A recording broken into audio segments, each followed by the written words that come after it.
Yeah, it's all about another thrift store score. I don't know why I can't stay away from the thrift stores of the world. Kind of obsessed with turning this apartment into like a maximalist expression.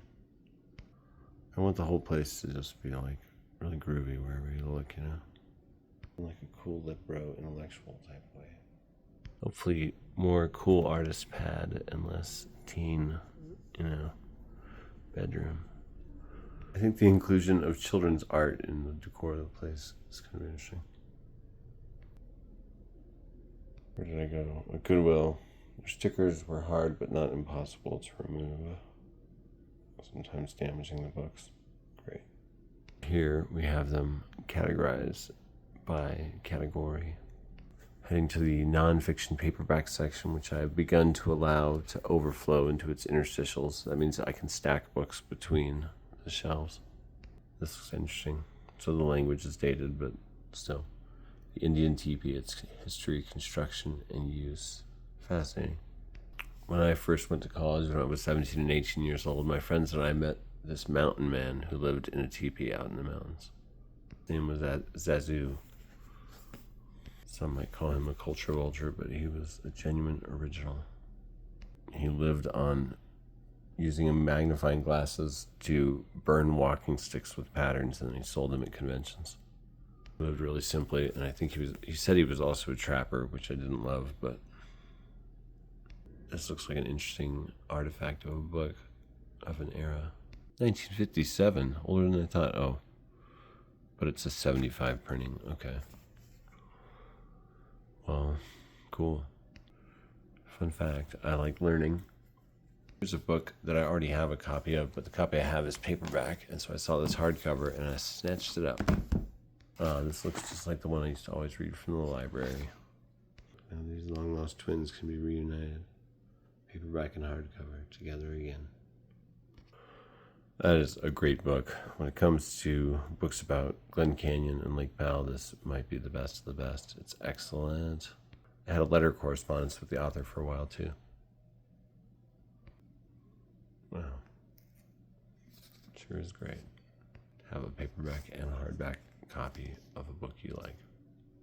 I'm the only person in history to canoe along every foot of shoreline of Lake Powell over 6.5 months. So anytime I see a picture of Lake Powell, I'm like, I was there. And it was the last time that the lake was basically at full pool. 99 and 2000. It's a 2,000-mile shoreline. Lake Powell is so interesting. When I picked that trip, I did not realize what a significant spot on the map it is, and so many huge stories. What? Going to the general nonfiction section, this dated but very interesting looking kind of anthropological book, A Study in Community and Power. Community power. Two small communities testing the relationship between democratic values of pure pluralism and individualism. I'm intrigued. What's up? That's the sole general nonfiction entry here. Something a little different for the collection, but I'm happy to have it. One art is architecture. This is like the hows and whys of modern architecture. Something like that.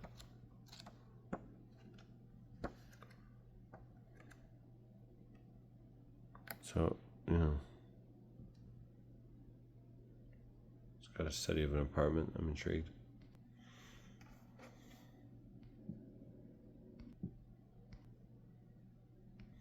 Oh, my computer dates this.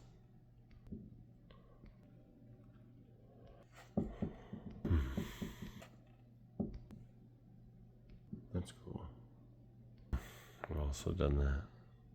I have a chapter of my book. It's a collection of witty, deep thought style aphorisms from a depressed perspective called Notes from a Slowly Dying Suburbanite.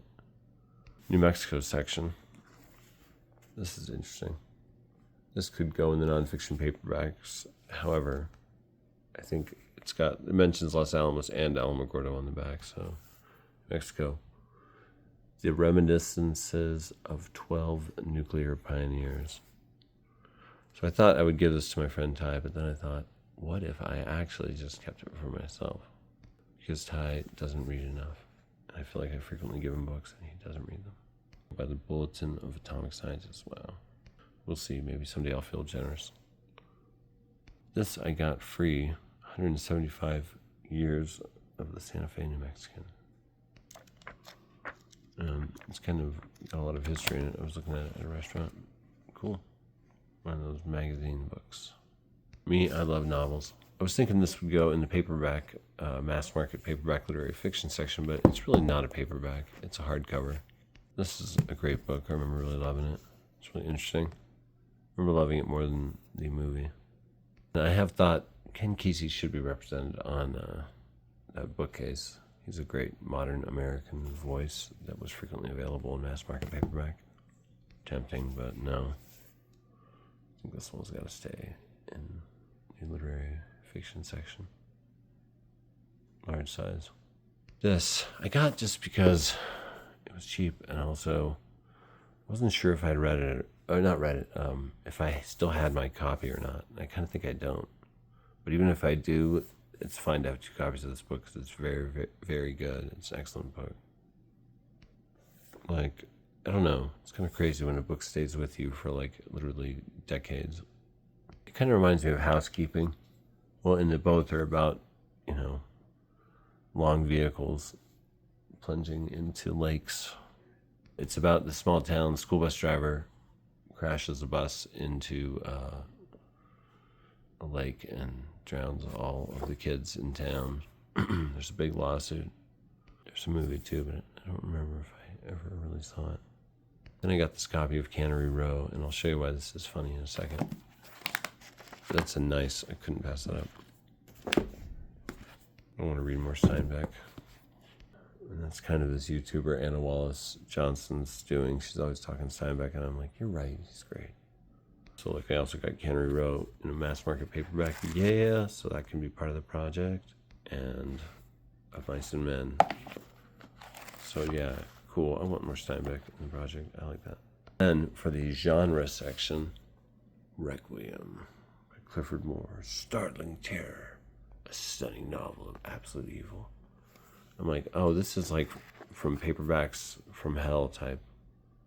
It's a famous book that collects the covers of classic pulp horror novels. Used to see them, a whole section at a grocery store. It was kind of crazy. It's already not aged great. This is 1992. Mother watches her retarded son pluck the string of a toy guitar until a fierce new intelligence glows in his eyes. In a psychiatric clinic, the doctors probe the secrets of the boy's miraculous recovery until he makes his escape. The time has come. He is a grown man, an acclaimed violinist whose mastery of music hides a deep, festering evil. His soul is not alone. Someone or something has invaded the shell of his body, struggling for power, aching for release, ready to unleash upon the world the darkest forces of human nature, an inhuman terror. I've made room for this one on the genre case by moving a simple plan to the paperback project section. It once was, and now is again. I've read it before, and it's very existential. It's actually, it's elevated pulp. Probably deserves to be there. Why not? And last but not least, this is cool. New Dictionary of American Slang. And my writing and reference section is so full, but I think I can put this with the big dictionaries on their shelf. But I love stuff like this, really specific reference books, American slang. If it has something to do with language or English or writing, I love it. I want to know it. So, believe it or not, but all these books here cost me one nickel. Here you go, Sonny, I said, flipping the nickel to the cashier. He tilted his cap agreeably in my direction for the tip, because the bill itself was only 3 cents. Anyway, when I bought these, the cashier was like, oh, you're going to get a lot of books there, huh? I felt like he wasn't fathoming that I might read some of them or use some of them as references, or all the different reasons one might have for having books around. Like, I would like to read all of these. I have read some of them. That many times. Like, seriously, 3 or 4 times probably. Read that. Read 1 chapter of that. Read that long ago. And, you know, I'm a freak. I'll pull a book off the shelf, just no reason, unprovoked, and I'll read it. One reason to have books around. Also, the world is a madhouse, and it's anti-education, you know? Books are being burned. Books are going out of print. Whole publishing industries are dying. Bet a mad monk in a cave and have a little bit of a curated collection of works you keep alive for just a little bit longer.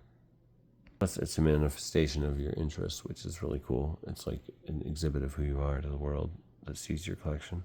I don't know, there's got to be good reasons to have books, right?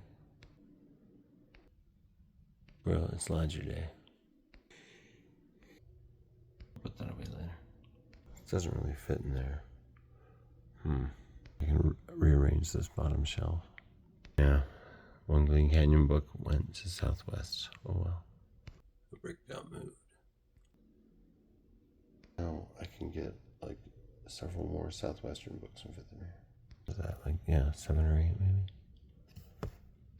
You know, this is an interesting collection because it's like it can only fill the space it has, you know? I love owning novels. And large size, trade size novels are great.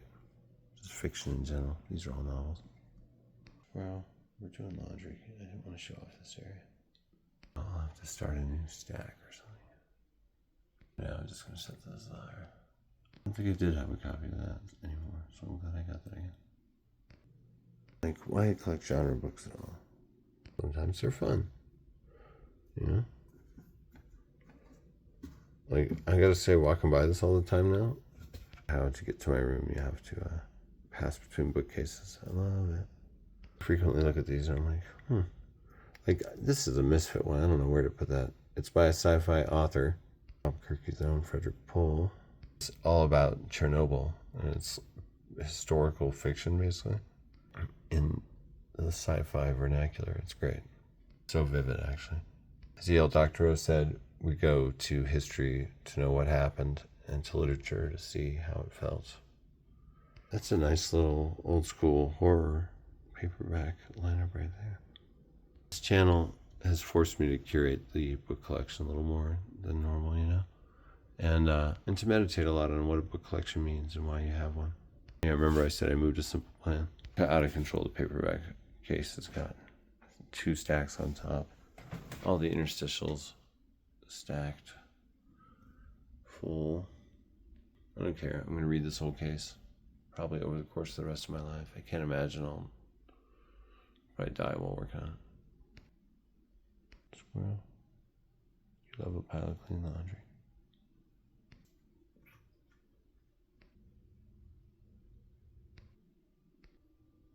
Speaking of the paperback case, it's gotten wilder, but you know, I want to have a lot of mass market paperback literary classics. Good variety. Something that feels kind of complete, like a complete survey of what is available. I'll just do a video on this one. That was so good. Henry James Selected Stories. Reading that now because Liminal Spaces channel is reading that right now. I was reading this, but put it on hold for a minute. Anthologies. Video on those. Booklets. Stuff's kind of piling up back there. This should go with the art code books. Eating that up later. And the Dictionary of American Slang. No room here, really, at all. I guess this will be a sort of reference book overflow section where these dictionaries are. Another one right here. Well, this has been Prismo Presents. Thrift Store Score. Also been building my DVD collection back up. These 3 shelves on here are now completely full. You couldn't fit anymore. And now it's flowing over. I think it would look cool if all the shelves were full of DVDs except for the antique shelf there. It would be kind of an interesting band with something different across it. Just find random places for all the other stuff that's in there. And then maybe I could do a video series, a different channel that would be like the Criterion Closet, but it's like this thrift store bargain bin closet. But I like the idea of doing reviews of not just movies, but like everything that's on the DVDs, because it's a really interesting experience to like deconstruct a movie after you've watched it. And it's essentially what a lot of these DVDs do. And I have a real mix of like artsy and mainstream stuff. like all the brows. High, middle, low. A lot of stuff for younger viewers in there too. Particularly that bottom shelf. 2 shelves. But I always like learning about movies and so on. I always say if I end up having the career that I want, it'll be alternately writing books and making movies. 2 cool ways to tell stories, you know. It's exciting about all that new space in the southwest section. The cats I've been feeding forever underneath the high school I work at's barracks, and that my daughter and I caught one of the kittens from. There was a video about it a long time ago. Well, another teacher has recently been showing up and feeding the cats as well. And now she's gotten cages and has started catching them all. Wants me to come join her helping tomorrow. These cats are going to actually get caught. The little kittens will get adopted. The older ones will get spayed and released in the same spot or neutered. I hate that they do this, but they clip the tip of one ear. These cats are so cute, and they seem so clean and nice. I hope they're not totally wild. That's been a funny part of life. After school, I always go by to feed the cats, and then recently, this other teacher's been there. It's crazy. I've jokingly called it After School Cat Club. But she's being proactive and getting these cages and crazy. These cats are going to have a different life. There's, I think, 11 of them living, of various ages, living under a barrack. Portable.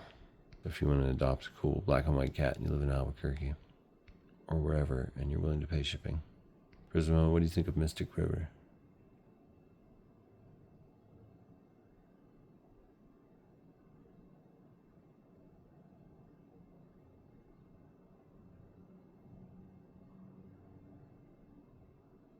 I know what you mean. Yeah. Huh.